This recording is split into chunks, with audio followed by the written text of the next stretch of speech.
Okay, let's unpack this. Yeah, let's get into it. We're doing a deep dive today into the very foundations of strategic thought. Specifically, where the vast blue, unpredictable sea becomes a huge factor. We're talking about maritime strategy. And this isn't just about lining up battleships and, having a big fight. No, not at all. It's much deeper. It's about the fundamental clash between land power and sea power. That's right. And our mission today is, well, it's pretty ambitious. We're trying to clarify the core principles of war theory that govern everything when the sea is integral to what you're trying to achieve politically. And to do that, we're drawing from some really foundational theorists.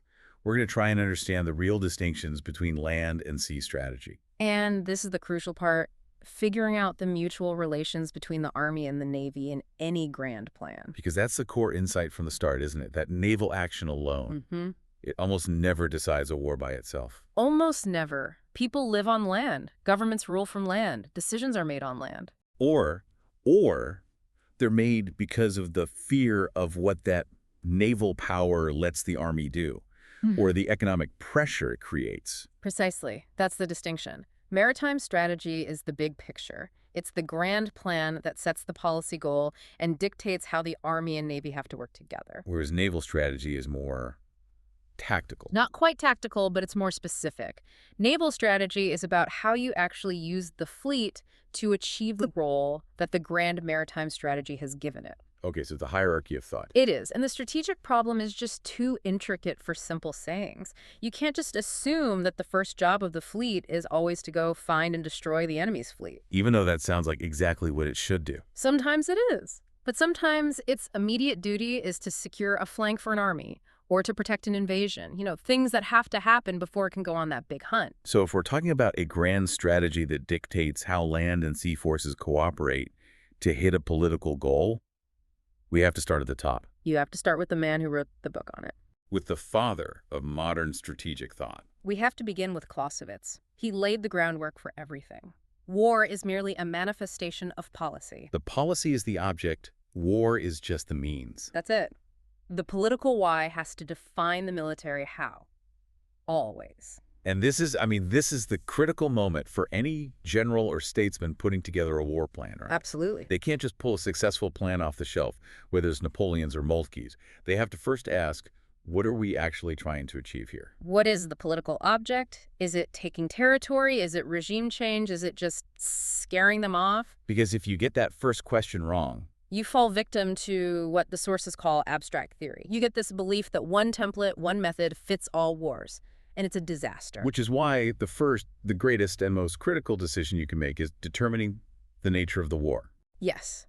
If you mistake a limited squabble over a colony for, say, a fight for your nation's absolute survival, you're going to waste lives, waste resources, and probably provoke a much bigger, much worse conflict. So this political foundation gives us our first way of sorting things out, a classification system, defining the war by its objective. As either positive or negative. Okay, break that down. A positive object means you're trying to take something specific from the enemy. A piece of territory, a colony, force them to sign a treaty. The main thrust of your military action is going to be offensive. And a negative object. Negative object is about preventing the enemy from gaining something or just, preserving the way things are. So your general direction is defensive or preventive. But that classification, it immediately feels a bit thin. Yeah. Especially when the sea gets involved. Can a maritime power ever really wage a purely defensive war? And that is the crucial caveat. That's the key. For a maritime power, just securing working control of the sea, which you need even for a passive defense, always requires you to do something aggressive. Always. You can't just wait for the enemy fleet to show up on your coastline and hope to maintain command. You have to go out and strike at their ability to interfere with you. Can you give us an example of how a negative defensive goal still demands really intense, positive, offensive methods? Sure. Let's say your political object is purely defensive. You want to stop an enemy from taking one of your remote colonies. The goal is negative, preventing a loss. Right. But to actually do that, to secure that colony, you have to offensively project your power across the ocean. You have to counterattack. You might have to seize their communication hubs, or maybe even take one of their colonies as a bargaining chip. So the label positive or negative, it doesn't really box in your military methods. Not at all. It just defines the ultimate political end state. If the object is positive, your plan probably opens with a big strategic offensive to grab it. If the object is negative, the plan is more preventive. It's an attitude of alert expectation. Waiting for the right moment to hit back. Exactly, waiting for the counterstroke. And that leads us to a core strategic truth that people get wrong all the time. The link between offense and defense. They aren't alternatives. They're not mutually exclusive. They are mutually complementary parts of all war. Every single war plan has to have both. I think the popular idea of defense is just so passive. A shield, hunkering down. And if it's just that, it's not war. It's just waiting to lose. It's the negation of war. Absolutely. Real defense, properly understood, is dynamic. It's about drawing the enemy in, letting them get overextended or exposed. And then hitting them with a decisive counterattack. Which is why they call the counterattack the soul of defense. A good defense is just the most powerful way to switch to the offense. This blurring of the lines, though, a defensive goal achieved through offensive action.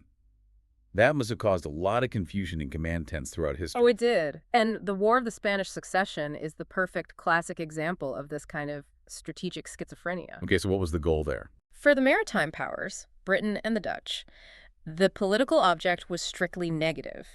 They wanted to prevent the Mediterranean from falling under French domination. Because that would threaten their trade and the whole balance of power.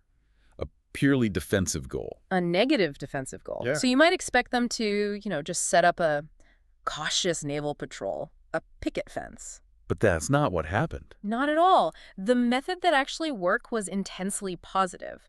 Admiral Rick didn't just patrol. He went out and seized the vital strongholds of Gibraltar and Minorca. Which are offensive land operations supported by the fleet. Exactly. By occupying those incredibly critical strategic points, they permanently changed the naval balance of power. They made their negative political goal achievable, but they did it through positive military seizure.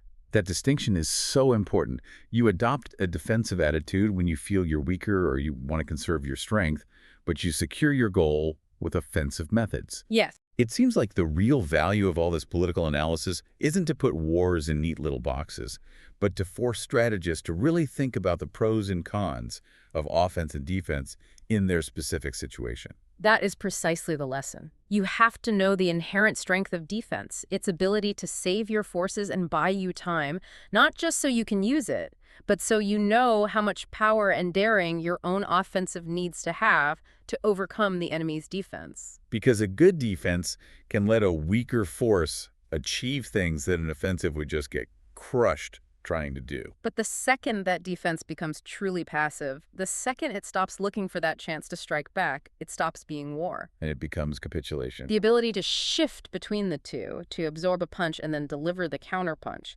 that's the mark of real strategic genius. But to do that, you need a clearer lens than just positive versus negative. You need to understand the scale of what you're getting into.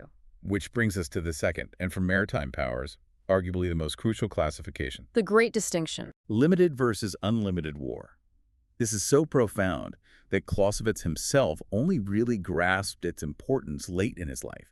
He realized it dictates a fundamental difference in how you fight. It really does. And you have to see them as two completely different things. Unlimited war, what Clausewitz first called absolute war, is about crushing the enemy's entire ability to fight. Total victory, unconditional surrender. Think of Napoleon, or the goals of World War II. The main offensive has to be aimed at the enemy's armed forces because nothing less than their complete destruction will get you the political object you want. And then there's limited war, where the political goal is much more restricted. You want to secure a specific piece of territory or force a negotiation or get some specific concessions. So the strategy has to shift completely. Totally. Destroying the enemy's entire military is not necessary, and it's probably not even possible. It's enough to just seize your limited objective, that bit of land or that strategic port, and then set up such a strong defense around it. That the cost for the enemy to kick you out becomes way more than the thing was ever worth to them in the first place. And that's the key. The target of your main strategic offensive actually moves. In unlimited war, you hit their army. In limited war, you can go straight for the object itself. That is a massive conceptual leap. It is. And this is where, the continental view of strategy kind of fell short at first. How so? Well, continental strategists like Clausewitz or Moltke, they tended to see limited war as a sort of makeshift. It's what you did when you just didn't have the overwhelming force for an absolute war. So you'd grab a province to make your borders stronger, that kind of thing? Exactly. Frederick the Great taking Saxony to cover his home country is the textbook example they'd use. But the sources really hammer this point home. For a global maritime empire, this distinction becomes organic. How does sea power change the game for limited war? Sea power lets you strategically isolate the objective, especially if it's an overseas colony or a foreign base. You're not just limiting the war in your mind by deciding it isn't worth an all-out effort. You're limiting it physically, geographically. You're putting the objective behind a wall of sea control. This gives limited war a much, much firmer theoretical foundation than the purely continental view ever could. So if the enemy literally cannot reach the thing you took without first solving this massive problem of controlling the sea. The fight becomes physically contained no matter how angry they are about it politically. And that brings us to what might be the perfect case study of a successful limited war using maritime isolation. The Russo-Japanese War of 1904. This is a fantastic example because, on paper, the objective predominance in the Far East sounds pretty unlimited. It sounds huge. It was a trial of strength between two empires. Everybody expected Japan to be completely crushed. Right. They just didn't have the industry or the manpower to fight an unlimited war against Russia. But Japan's strategic genius, at least in the opening phase, was to immediately take that huge abstract goal and reduce it to a concrete territorial one, securing the integrity of Korea. And why was that so brilliant? Because conquering Korea, which is right next to Japan but thousands of miles from Russia's main power centers, served as incredible defensive work. Just like Frederick Saxony, it covered Japan's home islands, making them almost impregnable. Okay, so let's walk through the strategy here. The sources break this war down into three really clear phases. Phase 1 is the initial offensive.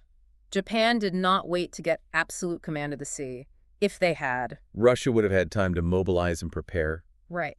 So instead, they opened with a surprise attack, a swift seizure of Seoul, and they occupied all of Korea under the cover of what were really minor fleet operations, just enough to mask the invasion. So they grabbed the political object before the main event even started. Before it even began. Then comes phase 2, making good the defense of that conquest. Now that they have Korea, the objective changes from taking it to keeping it. What did that involve? It involved two things happening at the same time, which really shows how maritime strategy works. First, the army had to isolate Korea on land. That meant pushing the Russian forces back on the mainland. And second, and this is the crucial part, they had to isolate it by sea. The main Russian battle fleet was at Port Arthur, and it was a constant threat to Japan's supply lines to Korea. so that fleet had to be neutralized. It had to be. And that's why the siege of Port Arthur became so strategically vital. It wasn't about taking a Russian city just for the sake of it. It was about destroying the fleet sheltering in the harbor. Exactly. The land operations that followed the siege itself, the advance to secure Liaoyang, they weren't about marching on Moscow. They were strictly to build a defensive wall around the Korean conquest and permanently isolate the objective. And once they took Liaoyang, they'd basically turn the tables. Completely. It forced the Russians, who were at the end of this ridiculously long Trans-Siberian Railway, to conduct long-range offensive operations. Japan had gained all the advantages of strategic defense. But wasn't there some criticism that the Japanese generals kind of lost the plot? Mm-hmm. That they got seduced by the big continental idea of a single decisive battle? Oh, there was. Big time. Especially when the army wanted to rush an attack on the main Russian army at Liaoyang before Port Arthur had fallen. They wanted their Jena or Sedan. They did. And that desire for a glorious, unlimited-style victory nearly wrecked the entire limited strategy. Their success came precisely because they resisted that temptation for the most part and kept the focus on the limited goal and its isolation. They finished the siege of Port Arthur first and eliminated the last real naval threat in the Pacific. Okay, so what was the third phase? Phase 3 is applying the pressure to get the political settlement. Japan's offensive power was pretty much exhausted after the Battle of Mukden, but they'd already created this impregnable situation. And the final blow was at sea. The final decisive blow was the Battle of Tsushima in 1905. The Russian Baltic Fleet sails all the way around the world. Then gets annihilated. Completely. And that made the isolation of Korea absolute and permanent. At that point, there was just no realistic way for Russia to get Korea back without this astronomical effort. It proved the cost of retaking it was far higher than it was worth. And Japan showed the world that seizing a small, geographically isolated part of your enemy's territory and using your naval power to keep it isolated is a completely legitimate and correct alternative to trying to destroy their entire army. The maritime view just validates the whole theory of limited wars so much better than the continental one. All right, so let's shift fully into the theory of what happens at sea. If the political objective drives the strategy, what is the actual specific objective of naval warfare itself? We've said it's not about conquering territory. No, the true object of naval warfare is the control of maritime communications. This is the fundamental difference from land strategy. Where you're often fighting for control of cities or governments. At sea, you're fighting over the highways of commerce and military movement. Which brings us to that big phrase, command of the sea. The source material makes it sound a lot less abstract than you might think. It is entirely concrete. Command of the sea means nothing more and nothing less than the control of maritime communications. That's it. It's not something you possess like a flag on a hill. It's a dynamic, fluctuating control over who gets to use the sea and who doesn't. So if control is the goal, what's the normal state of affairs during a war? Is it one side having command and the other not? No, not at all. The most common situation by far is an uncommanded sea, a sea where command is actively being fought over. It's in dispute. Exactly. It is a huge fallacy to think that if one side loses a battle, command instantly passes to the other. The winner still has to take aggressive steps to seize that control, and a good defensive posture can delay that for a very, very long time. Let's talk about how naval power actually applies political pressure. The sources get into this idea of commerce prevention interfering with private property at sea. Why is the idea of abolishing the right to capture cargo at sea seen as so dangerous for a maritime power? It's a purely strategic and deterrent argument. Interfering with trade, capturing ships, requisitioning cargo, is a way of applying pressure that causes economic pain without massive battlefield casualties. Okay. Now, if you abolish that right at sea, but you keep the corresponding rights on land, like an occupying army seizing factories or food supplies, you create a huge imbalance. You disadvantage the maritime power. Fundamentally, you take away its primary coercive tool, which is economic isolation. So it's about having a parity of coercion. If war is about making the other guy give up, you're just removing one of your key levers. Exactly. And commerce and finance are huge checks on war. If commercial interests know their ships and goods are immediately at risk, their political influence will be strongly for peace. But if you abolish capture, then those same interests might actually stand to gain from massive government war spending, and you remove that vital deterrent, that fear of quick, certain loss. It's a form of coercion, yes, but one rooted in economic reality, not just military destruction. Okay, so let's dig into the communications themselves. How are sea communications different from land communications? Well, land communications are pretty finite and fixed. They're the specific supply lines an army needs. Sea communications are vastly wider. They're more like the internal lines that keep the whole nation alive. Food, raw materials, fuel, trade. All of it. Yeah. You can cut a land army supply line. If you cut a nation's sea communications, you can cause national paralysis. And the really critical difference in how you operate is that at sea, the lines are often common or parallel. Which means you can't really defend your own lines without actively attacking the enemy's ability to interfere. You defend your communications by seizing or disputing control of that common space.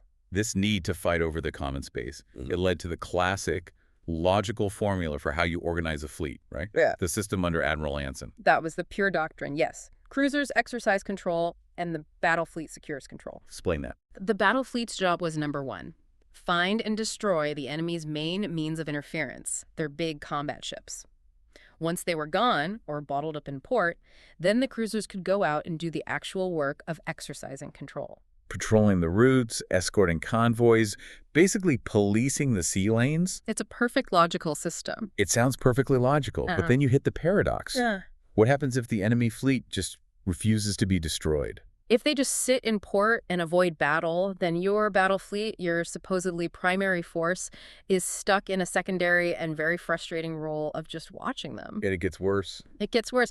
The more you concentrate your main fleet into one big mass to wait for that decisive battle, the more exposed your trade lanes become to fast, sporadic cruiser raids that can just slip past your concentration. So the battle fleet is supposed to secure command, but the enemy's refusal to fight makes that whole process incredibly long and messy. And then the ultimate complication arrives. Technology. The torpedo and mines. This completely shattered Anson's system. Suddenly, the battle fleet becomes this imperfect, vulnerable thing. A huge, expensive battleship designed for this epic power-on-power fight could now be killed by a small, cheap, fast flotilla craft. A torpedo boat, or later, a destroyer or submarine. Why did that specifically undermine the battle fleet's freedom to operate? Because the battle fleet could no longer guarantee its own defense without a massive protective screen. It needed protection from being seen, and especially from night attacks by these fast little boats. And that forced a huge redistribution of your assets. And that redistribution is the death knell for the old logical formula. The cruisers, the very ships that were supposed to be out exercising control of the trade route, are now pulled back in huge numbers to form that protective screen for the main battle fleet. So the primary job of your cruiser force shifts from protecting trade to protecting the fleet itself. And the logical distinction between the forces just vanishes. It forces strategy to revert back to the old overthrow theory, the one that dominated the 17th century Dutch wars. The overthrow theory. That's where trade protection has to take a backseat entirely to the absolute need to concentrate everything you have into the main battle. Precisely. The safety of your battle line becomes the only thing that matters, even if it means sacrificing trade control for a while. Because if you lose that central battle, you lose everything. Modern tech, ironically, pushed strategy back to an older, more brutal, less nuanced form. Okay, so if command is in dispute, which, as you said, is the normal state, we move to the methods you use to secure it. The dominant tradition, especially for the British, is the battle faith. Seek out and destroy the enemy's fleet as soon as possible. Gain permanent command. It's powerful, it's aggressive, it sounds right. It does, but the caution here is profound. That maxim must never, ever override your overall strategic judgment, the one dictated by your political goal. When it does, your strategy fails. And we have a perfect cautionary tale for this, the Spanish-American War. A textbook case. The U.S. objective was Cuba. A strictly limited war object, just like we discussed. So the U.S. fleet's primary job, initially, should have been to cover the invasion line to Cuba. But then a Spanish squadron under Admiral Cervera starts crossing the Atlantic.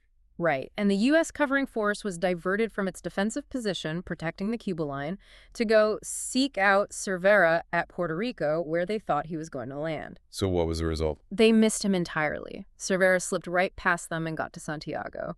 But the strategic cost was so much bigger than just missing a target. How so? The movement was eccentric. It was a movement away from the main political and military objective, which was Cuba. By going to Puerto Rico, they uncovered their own army's line of passage. And the whole invasion was paralyzed. Paralyzed. The army couldn't move until the sea was secure again. Mahan called it a classic violation of strategic principle. It was the doctrine of seeking out, becoming a dogma, and killing the actual strategy. So if the enemy won't fight, how do you secure command without falling into that trap of just chasing them all over the ocean? The better strategy is not blind pursuit. That just leads to an uncovered flank.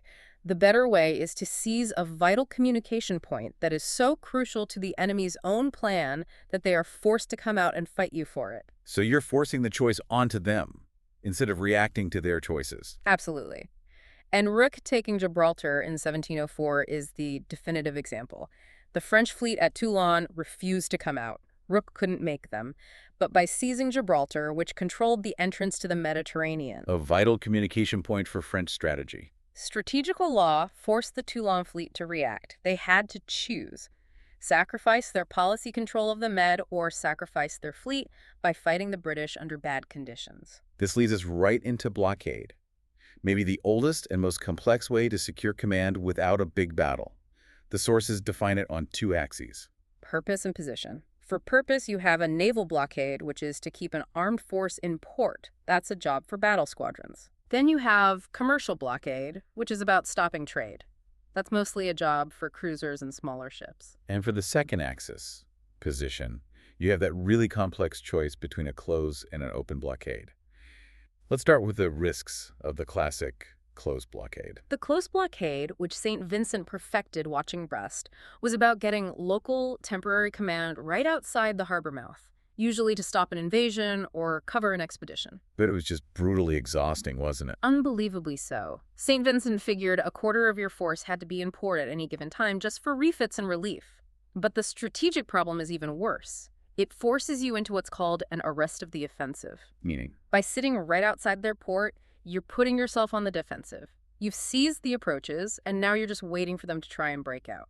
You give them the advantage of surprise, of choosing the time and place. Okay, so what's the alternative? The open blockade. Yes.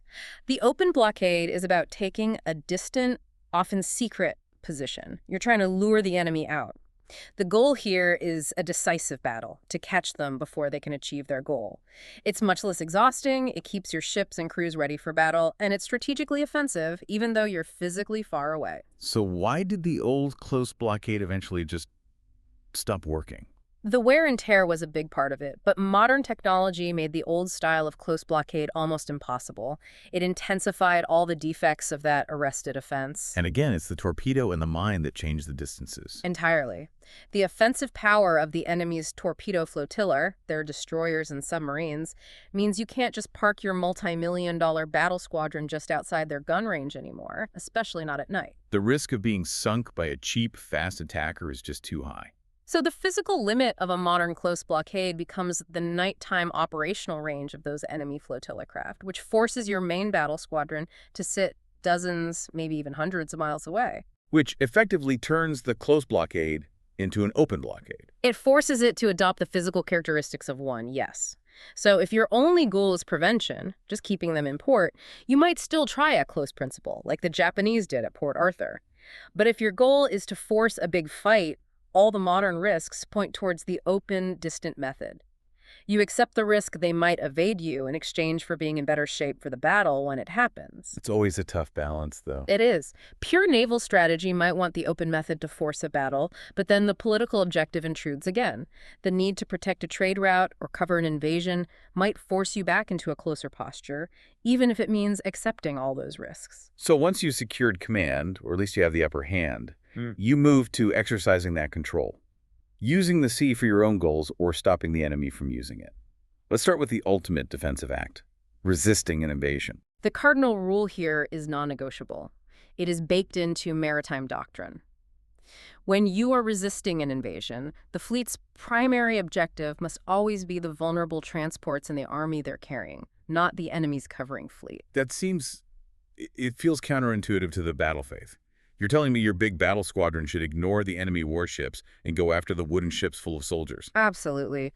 Commodore Warren's orders in 1796 spell it out perfectly.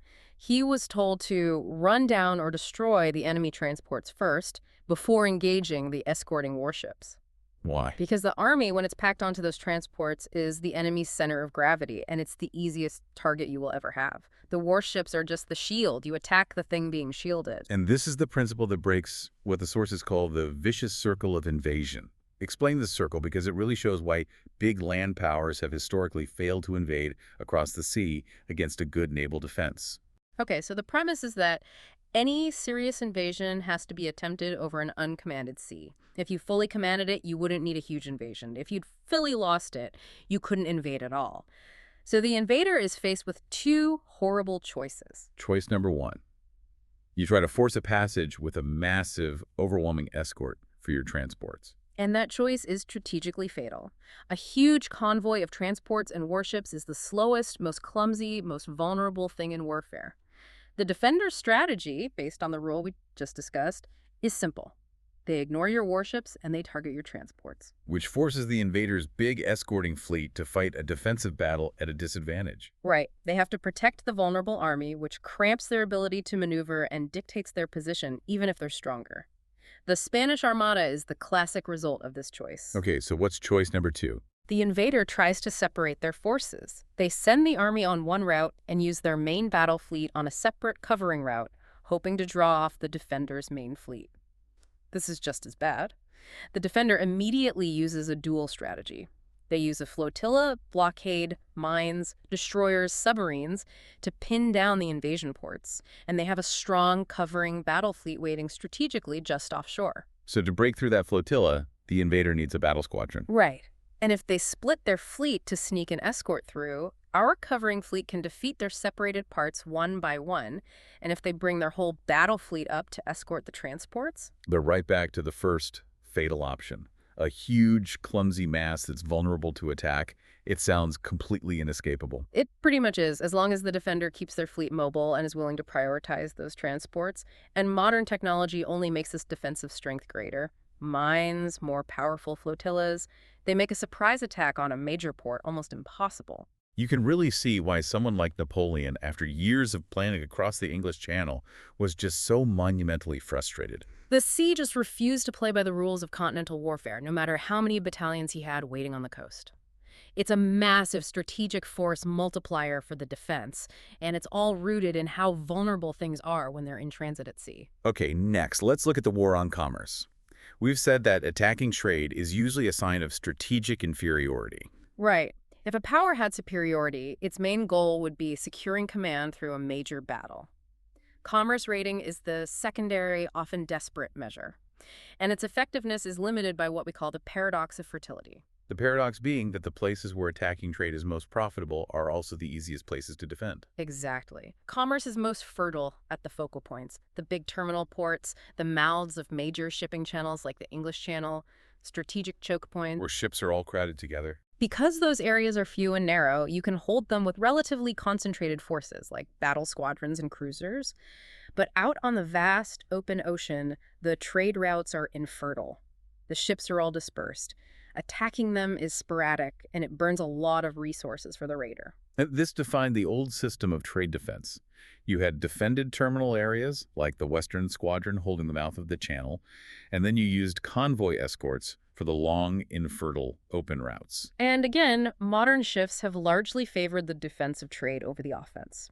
There are three big reasons why sustained commerce raiding is much harder today than it was in the Age of Sail. What are they? First, the abolition of privateering. Privateers were basically state-sanctioned pirates, and historically they were responsible for most of the disruptive local raids near coastlines. Without them, the enemy has to rely on its official Navy ships, which are limited in number. Okay, what's second? Second is the reliance on fuel and the reduced cruising range of modern warships. A sailing ship could stay at sea for months. A modern cruiser is always thinking about its fuel tanks, which severely limits how long it can operate out on the open ocean. And the third factor is information. Wireless telegraphy. Radio. Its impact is massive. A single raider can't operate in secret for very long anymore.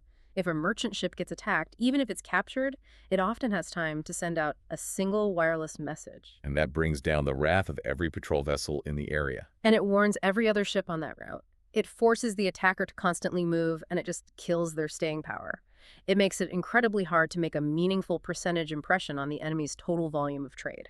That's a key distinction. The sources argue that the sheer volume of a big trading nation's commerce actually makes it harder for a raider to do strategic damage. The bigger the volume, the harder it is to paralyze the system. Exactly. You might sink a dozen ships, but if 1,000 are still getting through, you haven't achieved the political objective of crippling the nation's lifeblood. Okay, finally, let's touch on combined expeditions, where the Army and Navy work together to strike the enemy's territory. The Navy's job here is a lot more than just being a ferry service. Oh, much more.